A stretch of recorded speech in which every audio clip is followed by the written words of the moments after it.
सत्यमेव जयते साथियों। मैं हमेशा से आप सब लोगों से ये बात बोलती आई हूँ जब से सुशांत सिंह राजपूत की हत्या रहस्यमयी हत्या के केस को हमने अपने हाथों में लिया और सच्चाई के लिए हमने अपनी मुहिम आरंभ करी कि सत्य परेशान हो सकता है लेकिन कभी भी पराजित नहीं हो सकता। हाँ, ये सच है कि कई बार सच की लड़ाई में बहुत ज़्यादा समय लगता है, लेकिन अगर हम उसको लड़ते रहें शिद्दत के साथ और हम गलत नहीं हैं तो सच उजागर होकर के ही रहता है। और यही हमने देख लिया है। अब आज सुबह एनसीबी रिया चक्रवर्ती को अपने घर से ले करके चली गई हैं डीआरडीओ के गेस्ट हाउस में। इस वक्त वो डीआरडीओ के गेस्ट हाउस में हैं। उनके लिए पूरा क्वेश्चनियर तैयार किया गया है एनसीबी के द्वारा, जिससे उनसे तमाम तरीके के प्रश्न पूछे जाएंगे और उसके बाद उनकी गिरफ्तारी तय है। उनकी कस्टोडियल इन्वेस्टिगेशन की जाएगी। आमना सामना तमाम लोगों से, जो सैमुअल मिरांडा, शोविक और बाकी लोग हैं, उनसे किया जाएगा।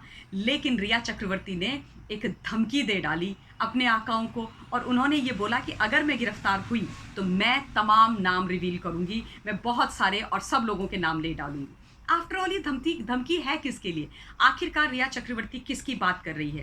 कहीं ये वो लोग तो नहीं है, राजनेता और बॉलीवुड के बड़े बड़े लोग और ये ड्रग माफिया, जिन्होंने रिया चक्रवर्ती को सतीश मान शिंदे जैसे महंगे वकील को करके दिया है? ये वही रिया चक्रवर्ती है जो कहती है कि मेरे ऊपर 50 लाख रुपए का लोन है और अब तो मेरी इतनी बुरी हालत हो गई है कि मैं उसकी महीने की 17,000 की ईएमआई कहाँ से दूं, ये भी मुझे पता नहीं। पहले तो मुझे वो एचडीएफसी बैंक की ब्रांच की जानकारी चाहिए जो 50 लाख का लोन 17,000 की ईएमआई में दे रहे हैं, क्योंकि आपको और हमको तो आज तक कभी किसी ने दिया नहीं। वो रिया चक्रवर्ती 20 लाख की फीस लेने वाला इतने बड़े वकील को अफोर्ड कर रही है। तो इसका मतलब यही है, जिनके नाम रिवील करने की बात की जा रही है वो करके दे रहे हैं। इतनी हड़कंप क्यों है भाई? इतना हंगामा क्यों बरप रहा है आपके यहाँ? जब से एनसीबी वहाँ पर पहुंची है, उन्होंने धरपकड़ करनी आरंभ करी है, ये सारे लोग शोविक, सैमुअल, दीपेश ये अंदर हुए हैं तब से, और उससे पहले से जब से जैत और दूसरा जो ट्रक पेडलर है वो पकड़े गए थे, मुंबई के बॉलीवुड के अंदर ही नहीं, वहाँ की एनसीपी और वहाँ की जो सरकार है, जो बड़े बड़े नेता हैं उनमें, और मुंबई पुलिस में, इन तमाम महकमों में बहुत ही बुरी तरीके से घबराहट का माहौल फैला हुआ है। इसका क्या कारण है? इसका यही कारण है कि ये सारे लोग हिले हुए हैं, क्योंकि इनके जो कनेक्शंस हैं वो बॉलीवुड के और कुछ राजनेताओं के और शायद पुलिस में से भी कुछ लोगों के, ड्रग के जो माफिया है उनको बचाने में, उनसे ड्रग लेने में ये सारे तार जुड़े हुए हैं। जहाँ तक रिया चक्रवर्ती का सवाल है, एनसीपी के पास पुख्ता सबूत हैं कि रिया चक्रवर्ती एक ड्रग पेडलर है और वो बहुत लंबे समय से बॉलीवुड के बड़े बड़े लोगों को, बड़े बड़े नामी गिरामी लोगों को, बड़े बड़े कुछ राजनेताओं को भी ड्रग सप्लाई करती थी। वो ड्रग से पैसा कमाती थी, ये उनका काम था, वो एक ड्रग पेडलर थी हैं। और इसलिए अब उन्होंने उनके फ़ोन, उनके घर से जब उन्होंने वहाँ पर घर में छापा मारा था तो उनका एक पुराना फ़ोन जब्त कर लिया है, जिसमें 32 GB का जो डेटा है उससे पूरे का पूरा काला सच एनसीबी के सामने है। बाय द वे, ये वही फ़ोन है जिसके बारे में रिया चक्रवर्ती ने कभी भी कुछ भी ना ईडी को बताया ना सीबीआई को बताया। ये फ़ोन का उन्होंने कहीं जिक्र नहीं किया, अपने घर में छुपा करके रखा था। लेकिन बकरे की अम्मा कब तक खैर बनाएगी, सच तो बाहर निकल करके आना था। एनसीबी के हाथ में वो फ़ोन है और उसके माध्यम से कई सच्चाइयाँ ये निकल करके आ रही हैं। उनके जो क्रेडिट कार्ड थे, डेबिट कार्ड थे, उनको भी अपने पोजीशन में ले लिया गया है, जिनसे रिया चक्रवर्ती पेमेंट किया करती थी ड्रग खरीदने का। अब ये भी बात होगी कि आप लोग बोलेंगे कि ममता मैम, आप तो कह रहे थे कि वो तो सुशांत का पैसा इस्तेमाल कर रही थी, लेकिन ये बता देती हूँ कि रिया चक्रवर्ती ड्रग के जो धंधे में है वो 2017 से है और एसएसआर की ज़िंदगी में वो 2019 में आई थी। तो 2019 के बाद उसने एसएसआर का पैसा इस्तेमाल करना आरंभ किया, उससे पहले वो अपना ही कर रही थी पैसा इस्तेमाल। ये सारी चीज़ें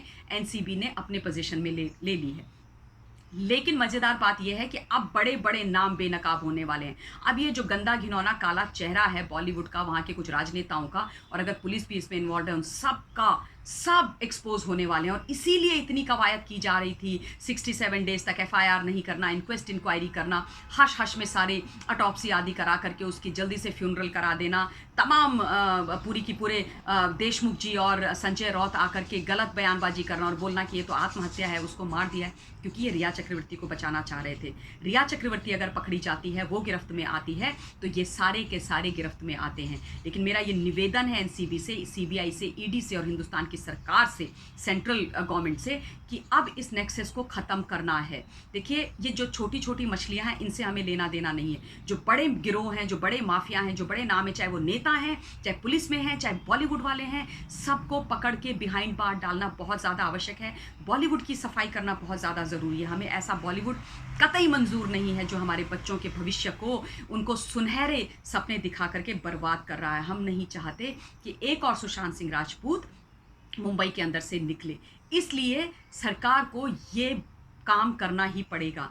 ये सुशांत सिंह राजपूत की हत्या के मामले से बहुत बड़ा केस निकल कर के आ रहा है और डेफिनेटली मैं आपसे कॉन्फिडेंटली कह रही हूँ कि उसकी मौत के पीछे नारकोटिक्स का बहुत बड़ा हाथ है। ये साजिश की गई है उसके खिलाफ। उसको क्यों मारा गया है, ये चीज़ें भी अब सामने निकल कर के आएंगी और आप देखिएगा ये लड़की जो अपनी अपनी पैसे कुछ भी एक्सप्लेन नहीं कर पा रही है, ये नाम लेगी अब, जैसे इसने बोला है। ये सच्चाई अब बोल करके ही रहेगी। और ये जो हड़कंप मची हुई है ना, ये मुझे देख करके बहुत मज़ा आ रहा है। जब से सब पकड़े गए हैं, सबकी बहुत बहुत ज़्यादा हालत ख़राब है और ये सच्चाई अब ज़्यादा समय नहीं दूर है कि हमें जिस मुहिम पे हम लगे हुए थे वो सच्चाई हमारे सामने आए। आफ्टर ऑल 2 बूंद ज़िंदगी की जो थी, उनको इन्होंने 4 बूंद मौत की में तब्दील कर दिया। तो ये सच तो निकलना ही है और सबके चेहरों से नकाब हटना बहुत ज़रूरी है। धन्यवाद। जय हिंद।